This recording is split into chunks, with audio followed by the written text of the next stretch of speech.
Hey guys, this is Chris Dixon with Power and Motoryacht, and I'm bringing you today's Power and Motoryacht podcast. Today we have what I think is a mighty interesting conversation with a gentleman named Michael MacLeod. Now, MacLeod is a 72-year-old retiree from the music business, and over the last several years, he has traversed the Great Loop twice and done another long-distance cruise along the eastern seaboard that was basically as long as a loop. Now, that might not seem all that unusual for our cruising listeners, but the difference is that MacLeod has completed his journeys aboard 22 and 25-foot C-Dorys. These boats are obviously a lot smaller than what most folks choose for long passages like the Loop. But if you listen to MacLeod, you'll see that smaller, nimble boats like these actually have some real benefits on these sorts of adventures. We learned a lot from speaking with MacLeod, and we think you will too, especially if you've been thinking of a long passage like the Loop, but don't think, that you had enough boat to make the trip. So give a listen and let us know what you think. Michael, thanks so much for joining us. It's my pleasure, and you are correct. I have done the Great Loop twice, once counterclockwise, which is the traditional way, right, and once clockwise, which... that's a whole debate one can get into as to why people are against doing it clockwise. And I think if you have a bigger, slower boat, it is a problem going against the current of the Mississippi and the Illinois rivers. Sure. But in a smaller boat, that's not a problem at all. I would also include a trip I did in 2020, what I call my COVID trip. Because when COVID hit, none of us really knew what was going to happen. What was it? How was it going to affect us? Right. Should we mingle with other members of the human race, et cetera, et cetera? Yeah. And I decided, you know what? I'm just going to get back on my boat and stay away from big crowds. And I went from Fort Myers, Florida, all the way up the East Coast to the Canadian border. And do you call Fort Myers home now? Yes, I do. Okay. We can get into that if we want to discuss how did I get into boating. Sure. But the COVID trip, I got all the way to the northern part of Lake Champlain and tried to talk my way across the border into Canada. Right. And I said, they said, we're not letting Americans in. And I said, well, okay, I'm an American, but I'm also British. And, it used to be part of our empire. Surely you let me in. And they said, no. And then I said, well, I've actually worked in Hong Kong for 8 years, and I'm now got permanent Hong Kong residence. And I know that the Canadians have been allowing Hong Kongers in who want to escape the tyranny of mainland China, right, which I don't happen to agree with in terms of the tyranny bit. But still, I used that line, and they still wouldn't let me in. So I came back down south, got to the Erie Canal, did the whole of the Erie Canal, went to the Thousand Islands in the northeast corner of Lake Ontario. And then I thought, well, this is as far north as I can go on this trip. So I'll go as far south as I can. And so I went all the way down to Key West and then back to Fort Myers. So from a mileage point of view, that was equal to doing the Great Loop. For sure. Geez. What boat did you do that on? So the history of the boats, and I think it's worth putting a bit of context into this. Yes. I have worked in the UK for 26 years. Then I moved to New Haven, Connecticut, and ran the New Haven Symphony Orchestra. Okay. And then I went to Cooperstown, not for baseball business, but at the other end of this lovely 9-mile lake, there's an opera house. And I ran this summer opera festival there called Glimmerglass Opera. Okay. Fantastic festival, beautiful setting. And I thought, I should have a small boat in which to entertain conductors, singers, directors, and very importantly, potential sponsors. And I used to take the sponsors out into the middle of the lake and say, would you like to get back to the mainland?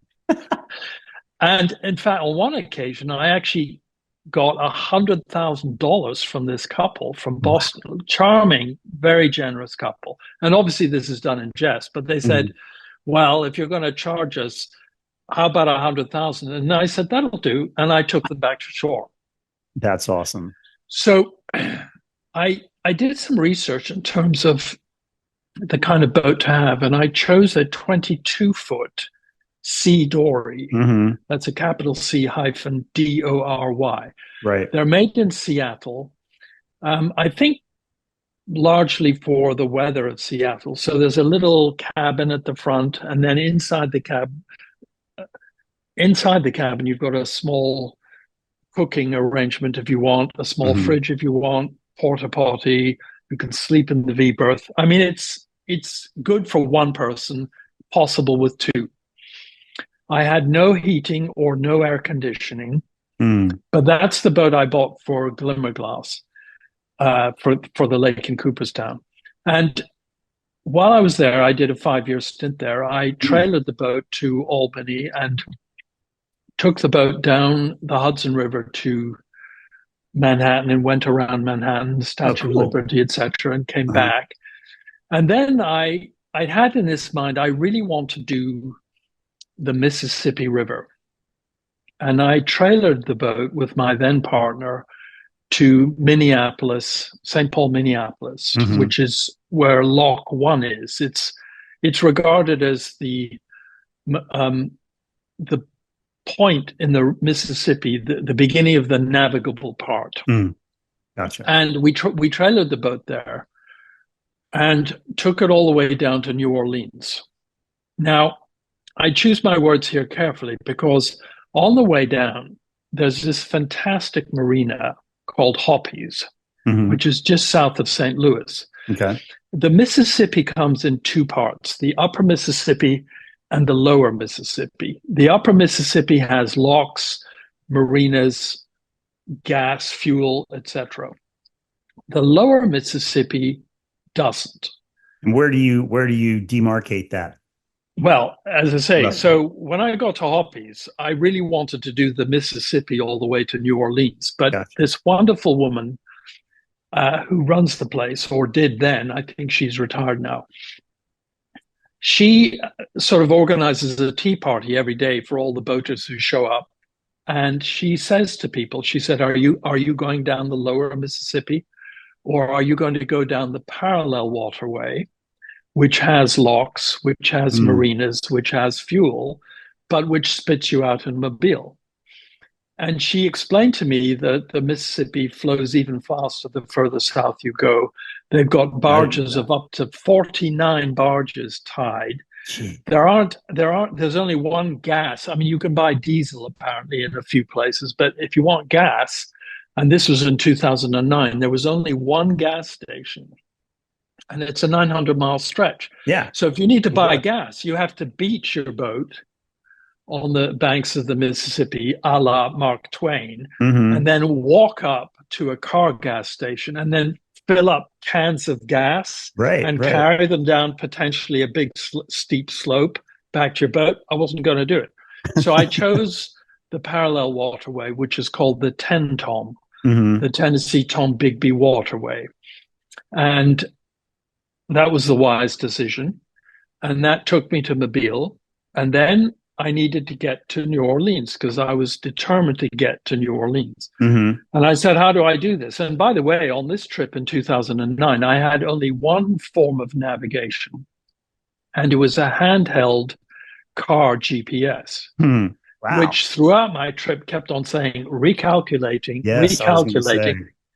So I get to Mobile and I say, how do I get to New Orleans? And they said, well, go out to, marker 12, turn right, and then put your boat due west and stick to that, and you'll make it to New Orleans. So I did what they told me to do. Went out to marker 12, turned right, put the boat facing due west, and I found myself drifting towards land. So the question is why? Because I was going due west. I knew New Orleans was due west of Mobile. So why was I heading to the land? And the reason was that there was a wind from the southeast, about 30 degrees, that was blowing me basically towards Biloxi. And I subsequently, so I compensated and I made it to New Orleans. But the interesting part of this is that in the old days, 3, 4, 500 years ago, the navigation to device to calculate how many degrees off you were because you were being blown by the wind was done by throwing a heavy line or rope out of the back of the boat. Mm-hmm. And you could tell by the angle of the rope. Makes sense. How many degrees offline you were. So Right. if you were kind of 30 degrees off, you needed to compensate by going 30 degrees southwest, which is what I should have done originally, and which I ended up doing just through luck. And by Right. the way, luck has carried me through all of my boating adventures. Believe it. Well, let's back up for a bit. I want to hear about where you grew up. Childhood, was boating a part of it? And your musicianship. I think the things that drive people into you're a unique interview for us in by way of being a musical director. I don't remember us interviewing a musical director who has done the Great Loop. So I'd be interested to hear just about, tell us a little bit about, how you came up and how you ended up where you are. Right. Okay. So just to clarify the musical side of things, although I have indeed studied the piano, the flute, the viola, and 2 or 3 other instruments, I was never a professional musician. Okay. I've always been an administrator, in other words, the manager. Gotcha. Or the Italians have a wonderful word for it, which is sometimes what I put on a visa application when it says occupation. I put down impresario. Right. That's so an impresario is the person who has the artistic concept and then knows who to hire to conduct an orchestra. The impresario knows where to get an orchestra from, where to get soloists from if you need them, where to put the concert on, which kind of hall, an opera house or a concert hall or a chamber music venue or whatever. Sure. And then also has to get the money together to pay for it. So that's the kind of job I have done throughout my life. I made musical events happen, whether they be chamber music, opera, concerts, whatever. And that's what I did my whole life. Gotcha. My father was a British diplomat. He was Scottish. And we lived in various countries all over the world. He met and married my mother in Tokyo. She was there with the American Navy at the end of the Second World War. Okay. Thus the beginning of the boating life. Okay. So I was born in Bogota, Colombia. And then we lived in Turkey, Austria, Denver, Los Angeles, Hawaii, and then did a 7-year stint in Africa. Wow. Ethiopia, Mozambique, and Angola. And then my father, his final posts were in France, Marseille, and then Paris. And then he retired and promptly died of smoking too many duty-free cigarettes. He never had to pay the tax on his cigarettes. My mother decided, why live in cold, rainy, windy Scotland? And so she decided to go back to America. She had 2 sisters who lived in Sarasota, Florida. And so that's where she went. Gotcha. And she bought herself a sailing boat, small one, didn't know how to sail it, took lessons from a guy from Long Island, and they fell in love. Wow. And they lived together for 20 years. And he was a kind of a stepfather to me. He was obviously very keen in boating, being a teacher. And they used to explore all over Florida. They used to sail to the Bahamas. And, I would go to Florida, Sarasota every year or 15 months or so. And that whetted the appetite. I've always been a kind of an explorer. If I'm not mistaken, your wife is a MacLeod. Correct. Yes. So the MacLeods come from the northwest of Scotland. Right. And my particular branch comes from an island in the Outer Hebrides called the Isle of Lewis.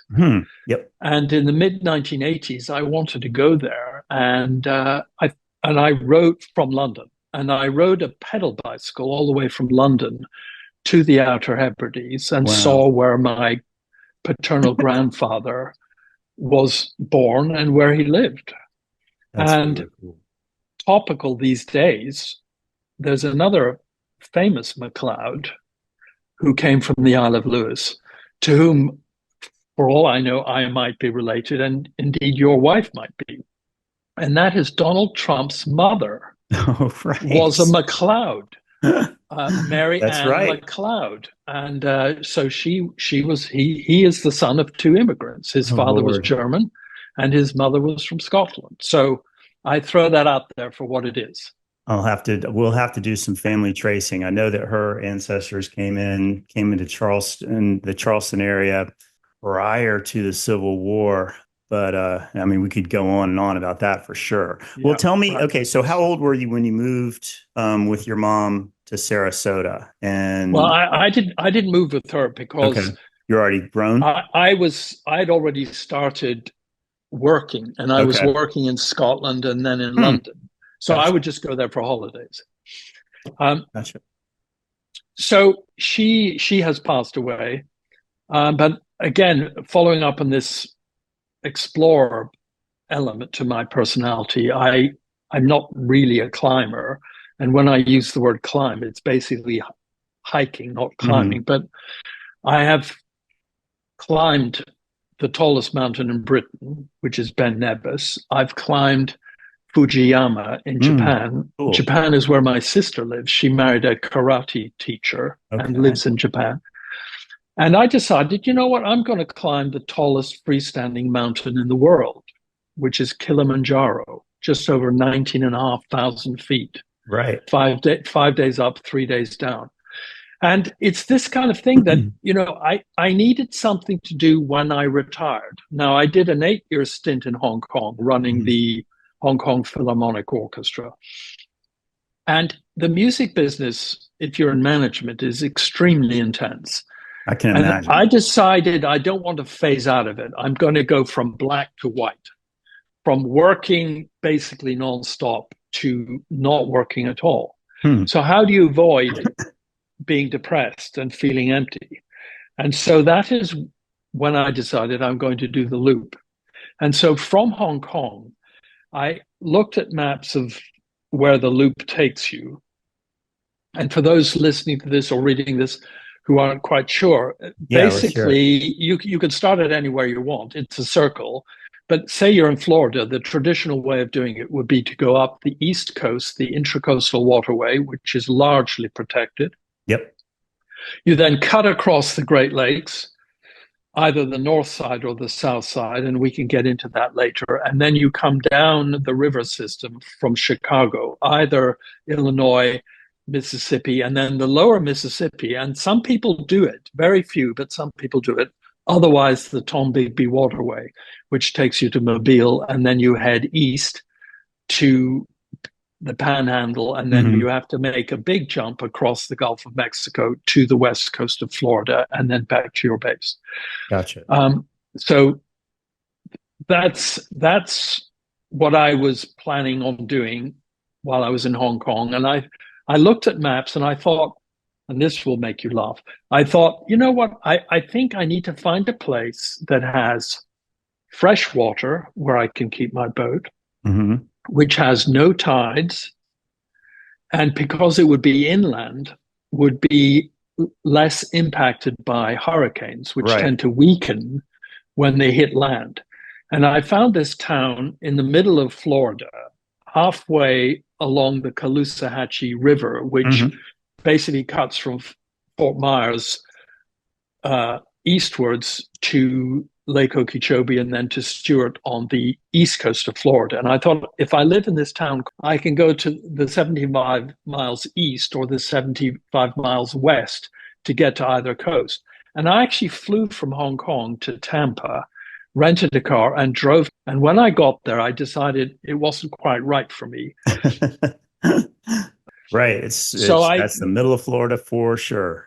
so I've I been through it. migrated westward to Fort Myers, and in Fort Myers, I've found a wonderful place to live, where it's a gated community, but it Hmm. has, once you buy a property here, you have free unlimited golf, free unlimited tennis, and if you have a boat, basically a free slip in a marina. That's awesome. So that's why I live in Fort Myers. And I moved here at the beginning of April 2019. 2019. I Okay. and now I said earlier that the boats are made in Seattle, Washington, but they have a dealership in Crystal River, which is just north of Tampa. Sure. Yeah. So I picked the boat up in May 2019, and then I basically set off pretty much straight away. So I didn't have time to get depressed from being retired and not having the buzz factor of the music business. And No. I got on this 22-foot C-Dory solo. And because I didn't know what the Great Loop was and how complicated it was going to be and how many things might go wrong, et cetera, et cetera, et cetera, and because I knew very few people in America, I just kept going. You just And went for it. I did it in 4 months, basically. Um, Wow. and so I went up the East Coast into Canada, and then I took the Trent Severn waterway, which Hmm. takes you from Lake Ontario into Georgian Bay. Fascinating water system with 45 canals, Wow. three of which Amazing. are arguably the most interesting in maybe in the world. And then I did the North Shore of Lake Huron, and Hmm. then went to Mackinac Island, and then cut across the northern side of Lake Michigan and down the Wisconsin side to Chicago, and then wiggled my way down the river system to Mobile, and then got to the Gulf crossing, which is I did Carabel to Steenhatchee Hmm. Okay. into some pretty bad headwinds. It was a bit scary, but even into the wind in my boat, which is small, but I could go at a good speed of 30 miles an hour. Um, I was obviously going slower because of the waves and the wind, etc. But for me, it was a 6 hour crossing. Many of the boats that do the Great Loop take 12, 18, 24 hours to get across, but they don't cross to Steenhatchee because the water's a bit shallow there. Mm. And they go further south on both sides of the crossing. And that's not such a Um, worry in the Sea Dory, obviously. Well, how much power boating experience did you have before you well, got the Sea very Dory and decided little, to do this? very little. That's really cool. It I was mean, just, it was just it's what I did in the lake in Cooperstown. It was going down the Hudson and back. mhm. It was doing the St. Paul, Minneapolis to New Orleans.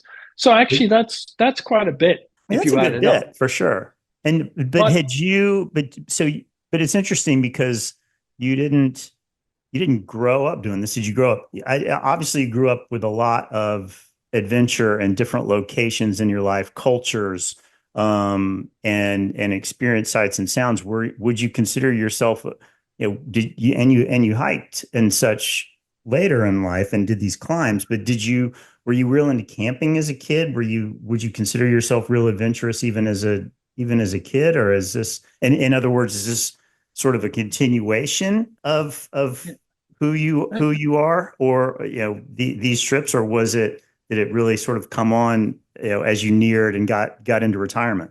yeah, that's a really good question. I think when I was younger, I was less adventurous. Hmm. And it was only latterly, and my father, he was the sort of stable, sane one who rarely did anything risky. My mother, she was in a sense the adventurer, She was a and MacLeod from Scotland. perhaps perhaps because she lived 20 years longer than him, I was more influenced by her. I don't know, Hmm. but certainly I do enjoy the adventures. Now, all boats, as you will know, are a compromise. All boats. There is no such thing as the perfect boat. So the 22-foot Sea Dory has a draft of 9 inches. So you can go Wow. in really shallow water if you lift the prop up. Sure. The problem is it's flat bottom. So, if it's windy, you just imagine the leaf on the water that just gets blown across the water. So Yep. a flat bottom boat gets blown across the water. So I had some stressful times when I was trying to dock if the wind was strong and it was blowing me sideways to And where you're I doing this wanted to solo, go. right? Yeah, that's Mm-hmm. a problem. That is a problem. Now, I did have two helms, two wheels. I had one inside the cabin and one outside. So I could steer from the outside or come into locks from the outside and grab things as I needed to while I was still in control of the boat. Mm-hmm. But then, as happens, a woman came into my life in Fort Myers. And, the 22 doesn't have a shower, it doesn't have a plumbed in toilet. Hold that thought right there.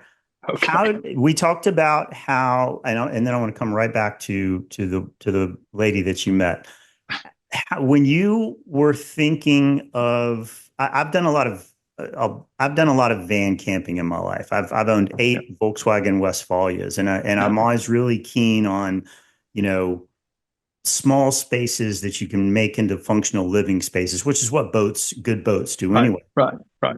Can you talk about how you talked a little bit about how the C-Dory came equipped, but were there any additional things that you added to the boat? I don't know, refrigeration or things that you did or that maybe when you got to 25 you came to realize that you needed. So maybe let's talk a little bit about the living configuration and what you maybe realizations that you had on the course of owning the 22. Does that Right. make sense? Well, yeah, total. And I've got the perfect answer for you because, in Cooperstown, I had a very large house on the edge of the lake with a garden, two bathrooms, Mm, three and a half bedrooms, etc. I then moved to Hong Kong, where the price of property is horrendously yes. expensive. But it's always been a thing of mine that no matter where I lived, I've always bought rather than rented. Hmm. So even in Hong Kong, I bought a property. So I found this old building that, had laundry hanging out of the windows that was Sure. 19 floors high. And it just didn't look particularly a nice place to live, but it's where I could afford. Mm-hmm. And I bought a flat on the top floor, and the elevator only went up to the 18th floor. Total size of this flat, 360 square feet. Wow. Wow. And I gutted the whole place and had it redone to my specifications where I used every single cubic inch of the place. Right.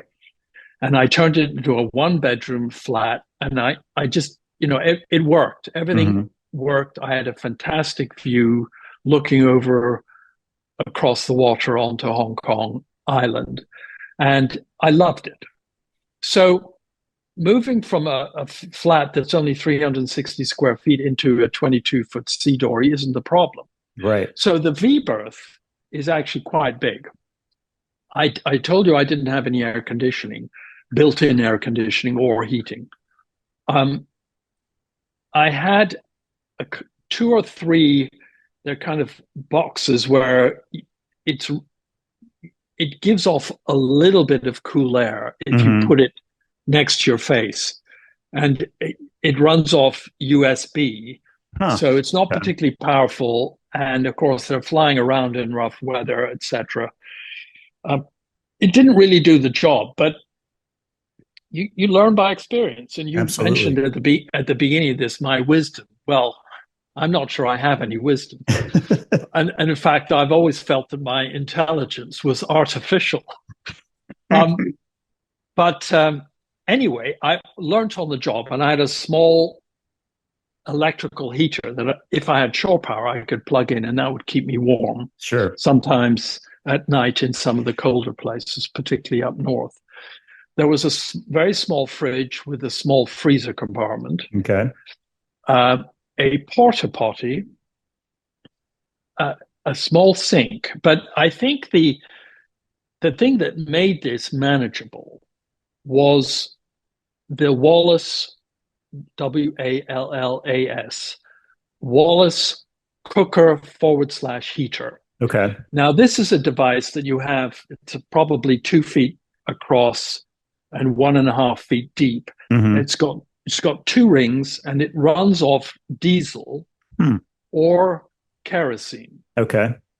And you have a little tank underneath the counter with the fluid to power it. And you just push a button and it turn it on, and you've got two rings that you can cook on, and it has a lid. So if you lift the lid, you've got your two rings that you cook on.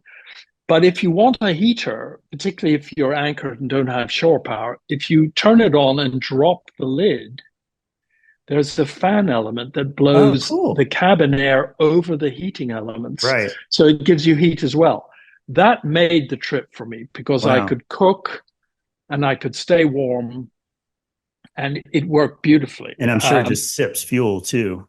It's very economical. I have a Coleman kerosene stove, an old school one, and I've never. I've used it. I don't even know how many times. I've never even added kerosene to it. It's amazing to me. How if you've got one that's got some good efficiency, how long it will actually go. Now, outside the back of the boat, I've already said I had a second wheel and throttle, so that I could steer the boat from outside. But there was a space there that might have been 7 feet by, let's say 7 feet by 7 feet. So that was the outdoor part of the boat at the back. And so I had a swim ladder so I could get in and out of the boat easily without having to haul myself over the side of the boat. And I had a couple of ice boxes, big ones,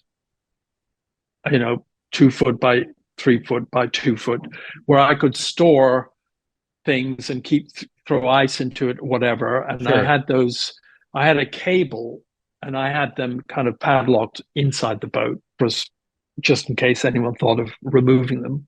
Did you have a bike? No bike. Bike.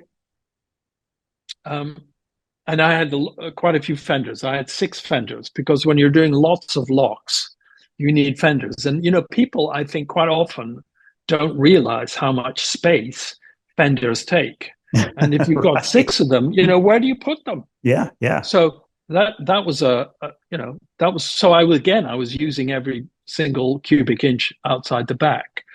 Now, let's talk about the optional extras that one could have. One is, a bike. One is a dinghy. Yep. Now, some people in these boats have both. I toyed with that idea when I was planning it from Hong Kong, but then decided, you know what? It's almost a dinghy. It's anyway. Right. So forget a dinghy. And then I thought, a bike is just going to get in the way. It's going to rust, all of that. So I thought, you know what? Just try without a bike. And if it doesn't work without a bike, get a bike. Mm-hmm. But don't start off with a bike. Right. And I found that I didn't need a bike. I found that some marinas have courtesy cars. So it's true. You can go and do your shopping and whatever. There were a couple of occasions when I might have walked 2 or 3 miles. But being an avid golfer, and by the way, I also had my golf clubs on the boat. You had to bring those. There you go. Yes. Yeah. I would just think, well, if I have a 3-mile walk to the nearest Walmart or whatever, I'll just pretend I'm playing a round of golf, and 3 miles is nothing. Absolutely. So, and then you take your Uber back when you've got your, bags of groceries. So that was fine. I did that boat for my 2020 COVID trip.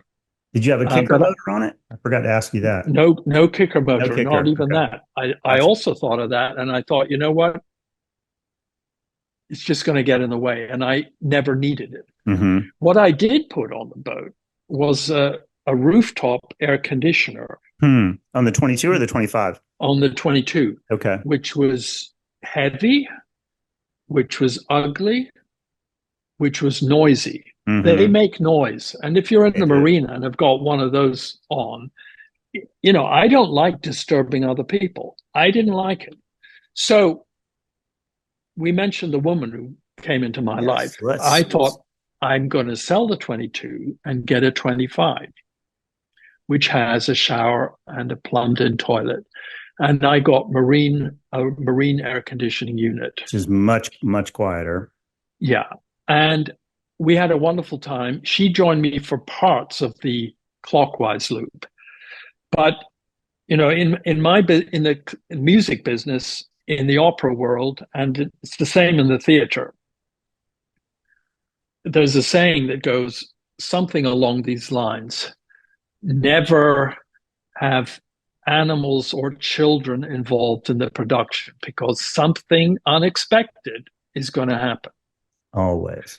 Well, unfortunately, with my partner Linda came a lovely, lovely dog called Wookie. And what kind of dog was Wookie? Wookie is she's a mix, at least four kinds. Linda never gets a purebred dog. She always finds them, just before they're being put down. That's Right. when she grabs them. So Rescues him. Linda and Wookie and I set off on a 5-week part of the loop. We decided to go from Lake Ontario due north up the Rideau Canal, which again is also 45 locks, to Ottawa, Wow. Wow. and then to Montreal. And we took a fantastic side trip, which I recommend to anybody. If you haven't been to Quebec City, go. By Now, it boat. does mean, yes, That's well, you amazing. can I don't think go, people realize you could do that. you Most can go people. by land if you want or fly Sure. there, but it's on the St. Lawrence Seaway. Right, right. And, you're dealing with the St. Lawrence Seaway, and the water can get a bit rough. And Mm-hmm. also, you've got the tide coming in, Yeah, it's big which tides there. it's 18 feet. Whoa, I didn't realize it was that big. It is. And in order to get into the marina, the port, you have to go into a lock to Mm. go into it. So that's how they Wow. protect it. Mm-hmm. Anyway, we did that side trip and it was fantastic. And then came down the canal system in Lake Champlain back down to the Erie Canal. Anyway, we get to the first lock of the Rideau Canal going due north to Ottawa. Now, I did 179 locks on the clockwise loop. Mm-hmm. 99.999% of them, you tie up or grab ropes or whatever. You're doing it on the starboard side. So you Okay. might go up to a wall. You might tie onto a wall before you go in. You then go in, go on the starboard side. You then go out. So all my fenders were on the starboard side. I approached the very first lock of the Rideau Canal going north, and Mm-hmm. there is no wall on the right-hand side. There's no space on the starboard side to wait. There is just a pile of rocks. Okay. On the port side, there is a small floating dock. So in front of the lock and the lockmaster, I swung the boat around and was therefore, because my fenders were on the starboard side, I was facing away from the lock. Okay. And he rang me on the phone on the VHF, and he said, if you want to come through, you need to be pointed towards the lock. So rearrange your fenders and have some on starboard side and on port side, because I don't know if I'm going to reef you to another boat or tie you up on the port side or the starboard side. Be prepared for either. So I thought this will take 20 seconds. The boat was in neutral. It was tied to the dock. Linda and I were on the dock rearranging the fenders when Wookie, the dog, wanted to be with us. Right. As dogs will. She was in the cabin. She jumped on the throttle. Oh my gosh. She put the boat in full speed forward, 200 horsepower. Wow. The bow line broke, and Okay. the bow swung away from the dock. I tried to grab the boat with my right hand. The boat won. The stern line fortunately held, but I dived onto the boat. I killed the engine by pulling the umbilical cord. Mm-hmm. I then killed the dog. No, just kidding. Wanted to, I'm sure. Just kidding.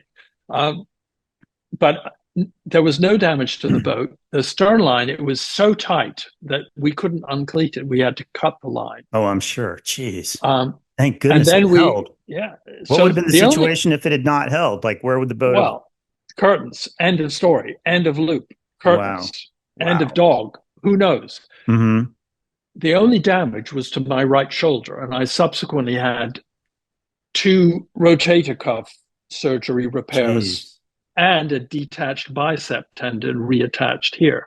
So, and I didn't have that done until I was back in Fort Myers. So I Oof. did the whole of this 5 week trip up in Canada, taking painkillers every day and massaging pain killing, you know, uh, stuff into my shoulder, and went Mm-hmm. all the way down the East Coast, which I did by myself because Linda Oh and my Wookie, gosh.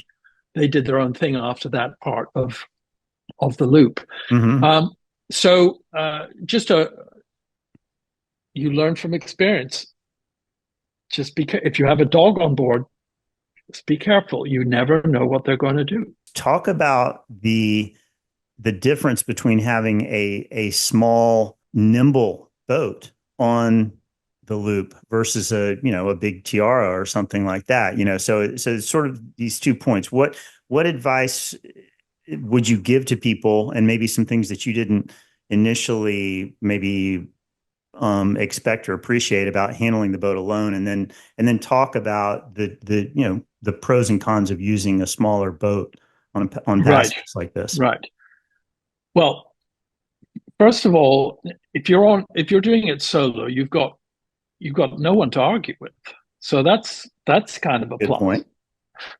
Um, now think about it. When you get into your car and want to go to a restaurant that you've never been to before, you type in the address on your device and you have a woman telling you go half a mile north and then turn right on Cypress Lake Drive or whatever it Right. might be, and the restaurant will be on your left, and you see a map of it.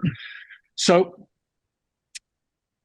before I set off on the first loop, a neighbor of mine said, who was a boater, he said, because I remember I did the Mississippi with a handheld car GPS. That was Yeah. it. He said to me, he said, there are two apps that you might find Hmm. useful. Hmm. One is called Windy, Yep. Oh, Wendy's great. and one is called Navionics. That is Now, too. we boaters, we have our preferred navigation devices, and Navionics isn't necessarily the favorite of everyone. Mm-hmm. The reason why I like it is that it's got something called, I think it's called dock to dock guidance Yes. system. And basically, you're doing the same as you would in your car, except you don't have a woman speaking to you. But it shows, if you point where you want to go, it'll give you a line to follow. Mm-hmm. And it normally doesn't take you over waters that you shouldn't be in. So it's a line, providing you've put the parameters of your boat into the Navionics system for you, Mm-hmm. that you mustn't go in water that is more shallow than 2 feet, etc. It'll show you exactly how to get to where you want to go. So I found that extremely helpful.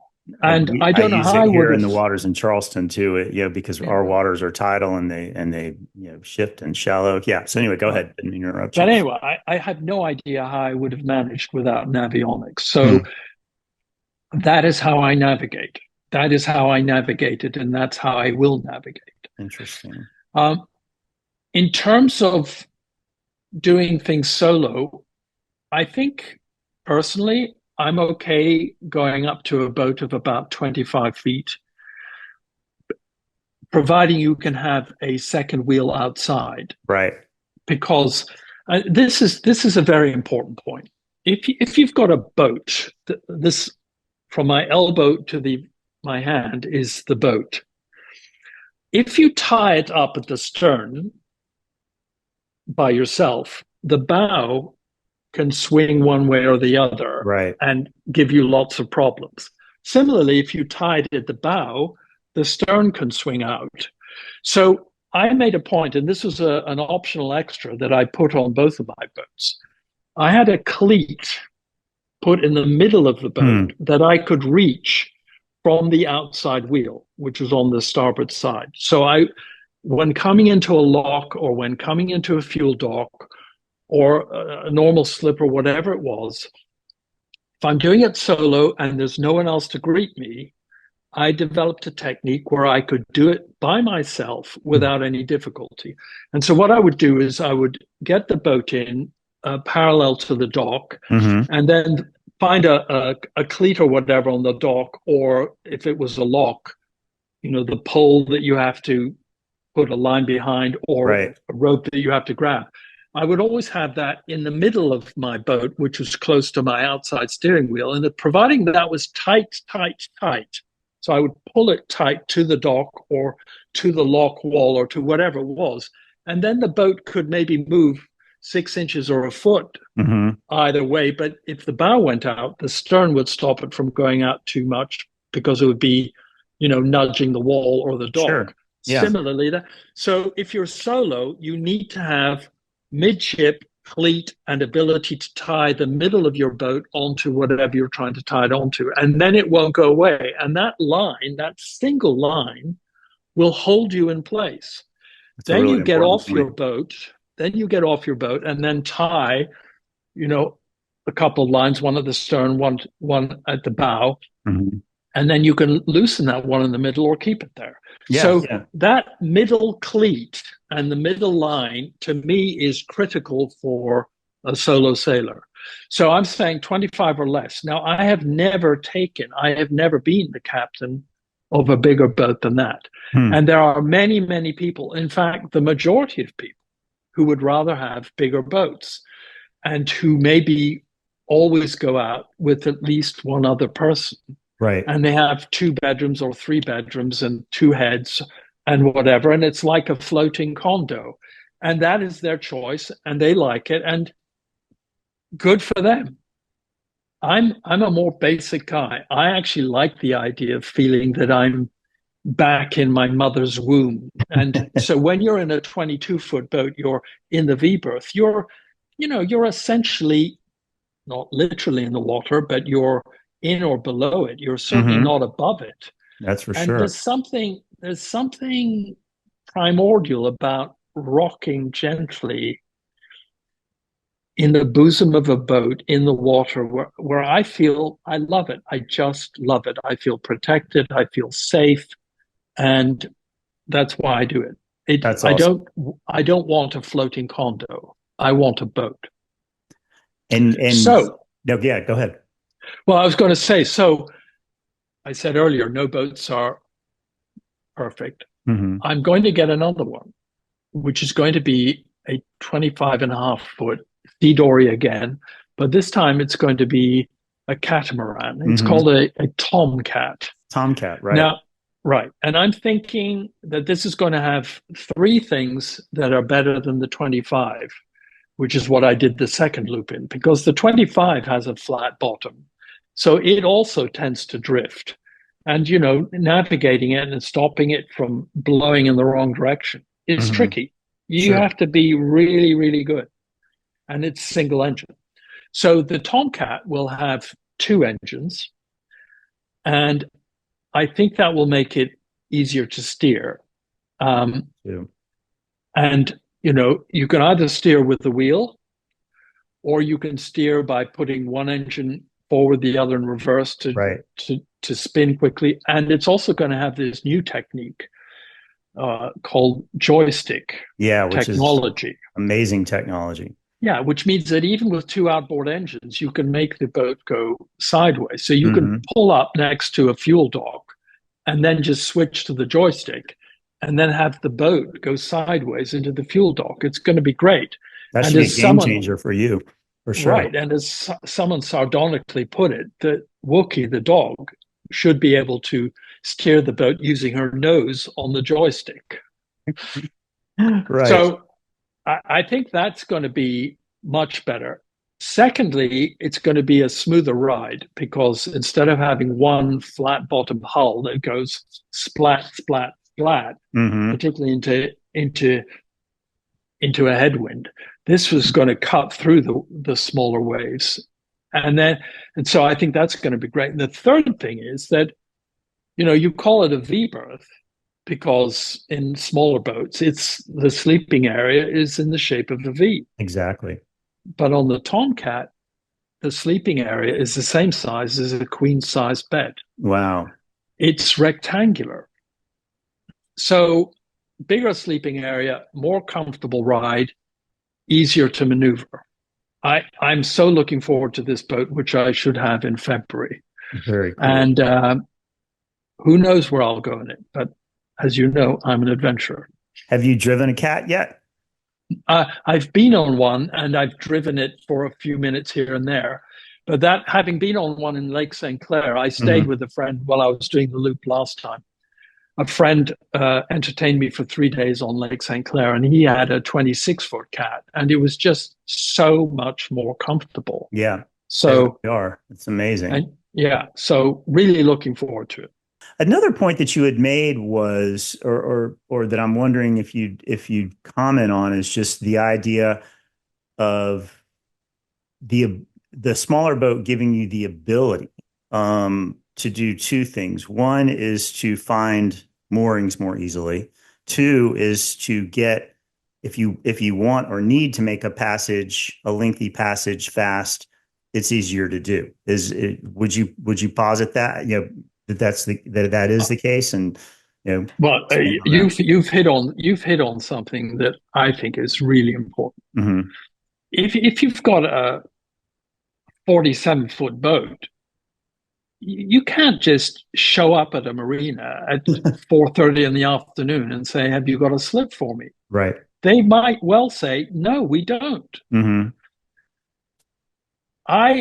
In a small boat, if you do that, you can always find somewhere. They'll find a spot for you Really? in a small boat. Yeah. Mm-hmm. So I never booked any marinas ahead of time. That's amazing. Because, and this is actually, you've touched on something that's really important here. If you're doing something like the Great Loop or a big trip, the bigger your boat, the further ahead you have to plan. Mm-hmm. You have to book spots in marinas. And the problem with that is that once you've kind of committed to going to a marina, what if the weather changes? You might have booked it 10 days ahead of time, but Absolutely. Suddenly the weather changes and you might not be able to make it. So, in fact, I did part of the first loop with the boat called No Schedule. Right. Because once you have a schedule, you're in trouble. Mm-hmm. You need to have flexibility. And the smaller the boat, the more flexibility you have.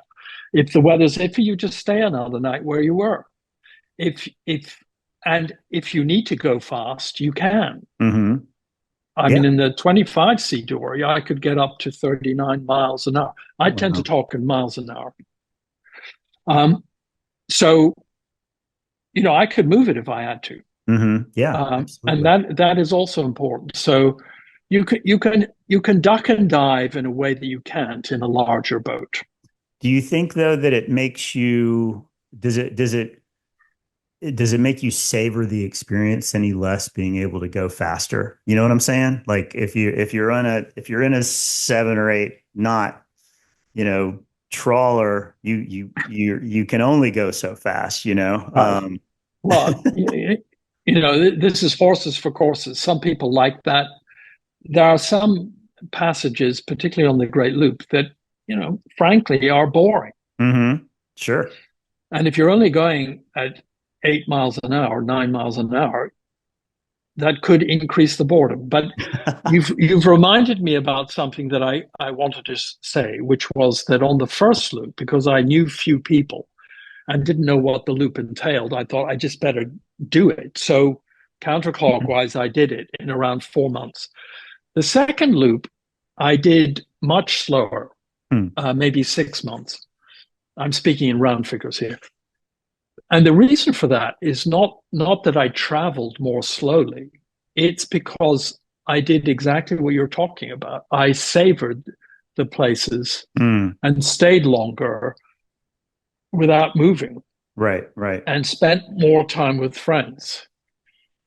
Very And cool. it was actually much more enjoyable because it was more social. And many of my Fort Myers neighbors have homes, for example, in various parts of Lake Michigan and, as I was saying, Lake St. Clair and Lake Huron, That's etc. And so awesome. I would stay with them and we would socialize and had a great time. So Have you yeah, met, have you, to that point, have you met folks on these two trips that you've done also? Like, do you now have more people that you know, or do you feel like, I'm sure that, there's just a familiarity aspect with what you're doing now, but do you also know folks kind of in more folks in places that you might want to stop off? absolutely. Mm. And one of the things about doing the Great Loop is that you do make friends. And I was casual about going from Mackinac Island to the Wisconsin side of Lake Michigan, but the Hmm. reality was it was cold, it was very windy. I was going into a wind and therefore into the waves. Touch and go as to whether I should even set off. Sure. But I'd made friends with this lovely couple from Wisconsin who had a 45-foot Sea Ray. Hmm. And what happened was I tucked in behind them and they took the brunt of the waves and the swell, etc. And I was kind of protected You just said in within their lee. within their wake. Yeah, and it Wow. worked. It worked really, really well. Very And cool. another lovely couple from Tampa, Florida. I did the lower part of the 10 tom with them. They had another happened to be a 45-foot boat. And we got to uh, another famous marina, Bobby's Fish Camp, where Heard of it. the docks, there aren't enough docks, and so the boats raft onto each other, etc. But with my C-Dory, I went perpendicular to one of the docks and ran my bow towards the shore Hmm. and sort of tied the stern of my boat onto my friend's boat and the bow onto a tree on land. But my power cord wasn't long enough to get power. And, the people my friends, they had extra power cords and, hooked me up, No, etc. that's So cool. you help each other out. Right. Um, and I think the best example I have got of helping people out is I had to work out how much gas I needed to go up and against the flow of the Mississippi. Yeah, that's a whole other And, equation. and there's one spot where you have to go from Paducah down about 45 miles of the Ohio and then up about 120 miles up the Mississippi. And it's dodgy. And how much gas do you need? How strong will the current be? So how much I bought lots of cans of gas, lots of cans of in a Walmart and Sure. filled them up before I left. And fortunately, I made my destination easily. Hmm. But then I've got 10 gas cans on my boat, which has limited space. Right. Fortunately, there was a boat coming down that new people, new captain, new boat, they weren't particularly experienced. They didn't know how much gas they needed. And I said, well, you can buy my gas cans if you want. I'll keep two of them and I'll sell you eight. Very cool. And so, wheeling and dealing as you go around to help other people, it worked. And it's all very friendly. And one of the most interesting friendships I've made is with a couple who have done the Great Loop 34 times. Good Lord. Wow. They basically live on their boat, I was going to just say. going around in a circle. Hmm. And they have a summer base in Lake St. Clair and a winter base on Marco Island. Wow. And basically, instead of flying each year to each place or driving, they go by boat. Pretty damn And cool. he's 83 and still Wow. doing it. Wow. Still doing it. So I didn't even ask how old you are. I'm 72. So you've got another 11 years easy and you doing I this. would say at least, yeah. I'm an optimist. I'm definitely an optimist. I'm Very always cool. looking to the future instead of dwelling on the past. Let's talk quickly about going, sort of three things quickly. One is going upstream, Yeah. difficulties of that. Are there more hazards? Are you able to, because you can't see them quite as early, maybe? I'm just wondering that. And then mechanical issues, if any, and power plants. What propulsion have you used on your boats, and what have what are you going to be running on the catamaran? Right. I'll deal with the third one first. Okay. On the 22-foot boat, I had a 90 horsepower outboard. What It model? was a Yamaha. Yamaha. Okay.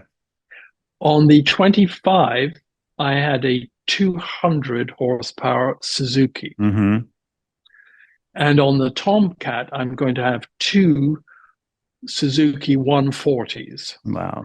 Now, that's Great. less than some people would recommend, but I like them because they're lighter and the shaft, the propeller shaft, is shorter, Mm, which means that without tilting, I can go in shallower water. And then on this that's new cool. boat, I don't intend to be doing huge crossings of the Gulf of Mexico. I think I've done the Great Lakes, and I think I've done the Gulf of Mexico. I have plans, but I'm not going to do any big open water stuff anymore. So I'm going for quieter, shorter shaft, less expensive, because they're not going to use as much fuel, etc. Exactly. So Yeah, for sure. hopefully I've got that right. So that's the power side. Um, Mechanical issues, I find this astonishing. I mean, I tend to buy new, which of course costs you more money, Sure. but But does it?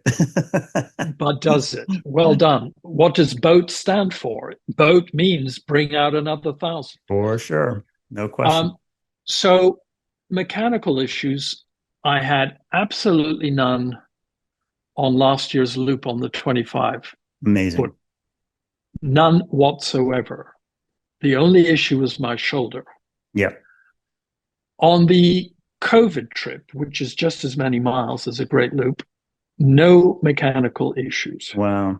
That's amazing. On the first loop, the only issue I had was going up this 30-mile stretch of water, which is called appropriately the Great Dismal Swamp. Yep. Between Virginia and Now, North Carolina, right? yeah.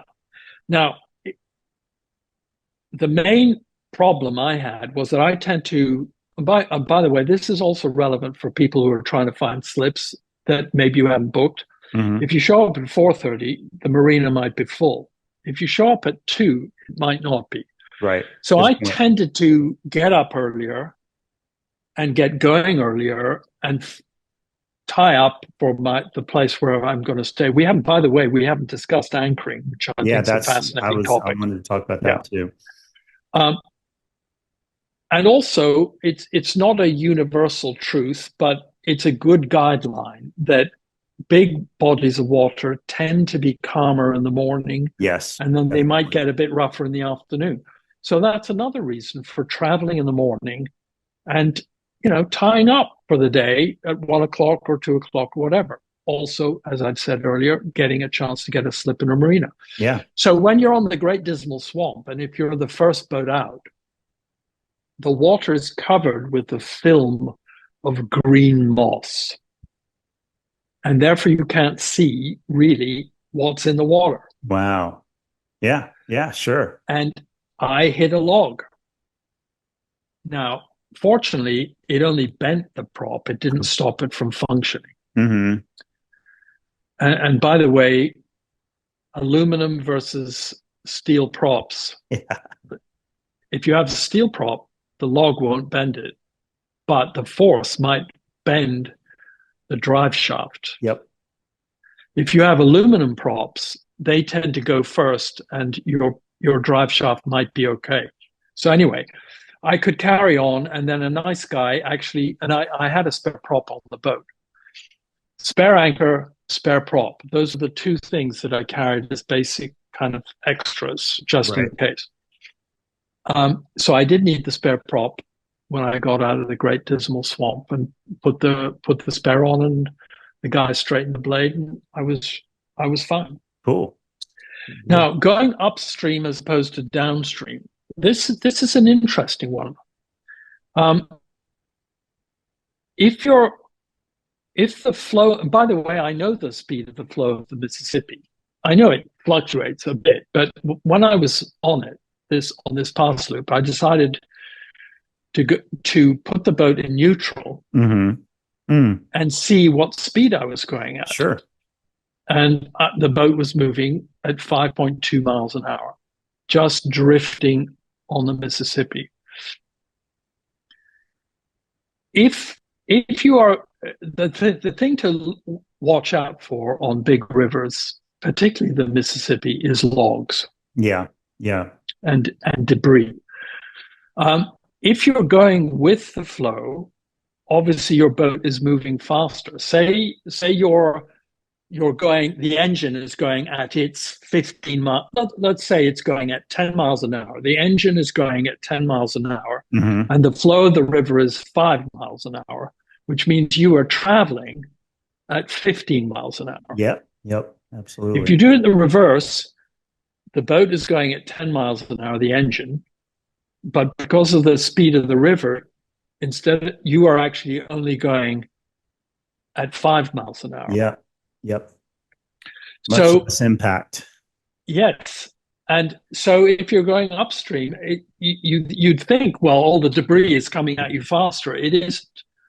So whether you're going upstream or downstream, you just have to keep your eyes open. Here's another advantage of the smaller boat on the Mississippi. The Mississippi has these mysterious kind of whirlpools that the deeper your hull, the more the boat is impacted by. Interesting. And they can even be spun around by one of these. But if you're zipping along the top, and by the way, I tended to do the Mississippi at, particularly going up, I was traveling at 20 or 25 miles an hour on purpose. Because I needed to get from A to B in a certain number of hours. Going down on the first loop, I actually had to calculate, gas issues. Will I have enough gas, or yes or no? Unfortunately, I was with two other boats. But I decided we're going to go as slowly as possible, maybe 7 or 8 miles an hour distance-wise. Sure. So that means the river is flowing at 5 miles an hour. It means you're only going at engine-wise 3 miles an hour, which means you're using very little fuel. Yeah, very little. I made it no problem. Cool. Well, okay, anchoring. And I'm curious, like, what percentage of nights did you spend at anchor versus in a marina as well? It seems like an obvious question I should have asked, but yeah, let's talk a little bit about that. Okay, so if you're solo, anchoring is stressful. I can relate.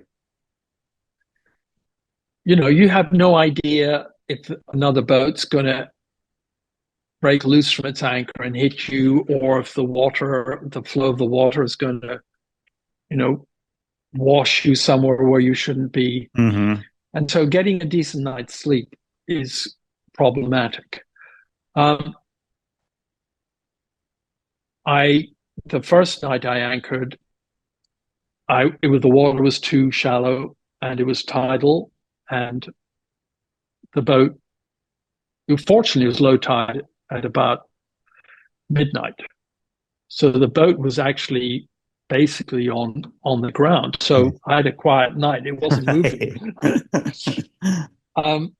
But, you learn from experience. The water was too shallow on that one. I found myself on the Illinois River, too far from any marina, Mm-hmm. And so I had to anchor. And I did think, should I beach the boat or not? Hmm. But fortunately, I didn't, because I'd heard horror stories from fellow loopers who did beach their boats. And then during the night, the river would drop a I foot, was going to say, yeah, and then they're stuck. right, right. On a 22-foot boat, you can probably somehow get it off the bank. But if you've got a 38-foot or 45, you're in trouble. Forget about it. So I anchored. Now, I didn't know what to do, but again, I'm using my arm. So I chose a bend in the river, Mm-hmm. because you've got to remember, you've got these huge barges. Now, I mentioned 49 barges tied together on the lower Mississippi. That doesn't happen on the upper Mississippi or on the Right. Illinois River. They tend to be 3 across and 3 deep, or maybe up to 18 barges that go into locks in 2 halves of 9 barges. But Mm-hmm. anyway, you got to watch out for barges that go 24/7. All the time. So I thought, well, they're going to, if there's a sharp bend in the river, they're going to have to swing wide to get around the bend. And therefore, I knew if I anchored near the elbow, the inside of the arc, right? Yeah. they're not going to hit me, because they wouldn't dare go too close to that. They would be swinging much wider. So that's what I did. But, every half hour or so, you've got the most powerful lights in the world, because they need to see where they're going at night. And then if they see an object that they're not used to, or that's not normally there, they're lighting it they up. zap their light onto it. So, difficult to sleep with that going on. You're stressed out. Is the anchor going to hold or not? The Illinois River flow is between 2 and 3 miles an hour. What if the anchor slips? Oh, I know. What do I do? And you're asleep. What do you do? So sleeping was stressful. But there were occasions when I anchored where it was the thrill of a lifetime. And I will cite you arguably the most exciting night I've had maybe in my life. Wow. Let's hear it. Solo. Okay. And that is, I get to the Statue of Liberty. This is last year. I'm sort of going around it, doing the photo shoot, etc. And the water was fairly calm. And there was a yacht, sailboat, anchored close to the Statue of Liberty. Mm-hmm. And I pulled up next to them and said, do you think is one allowed to anchor here? What's it like? And they said, yes, you're allowed to anchor here. It's fine. So I found a spot that was out of the way of the Staten Island ferry.